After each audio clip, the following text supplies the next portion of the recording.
口语测验的部分，考验大家口语表达的能力。题型有分短篇与长篇两种。我们先来看短篇口语表达的部分，大概用6到7句话来回答。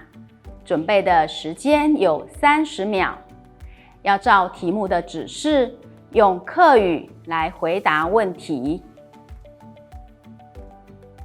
以这题为例，很想讨面这台新的电脑，不过钱唔大，很袂用住，甲母下人惨想。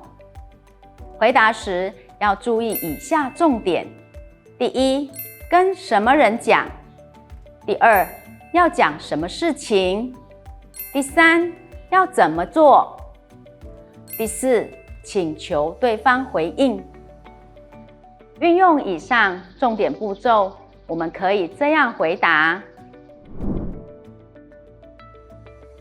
朋友啊，你抱住我用电脑做样片，总是感觉会用母下的电脑上手啊，速度上慢啊，我上头办这台功能较强、速度较紧的新电脑。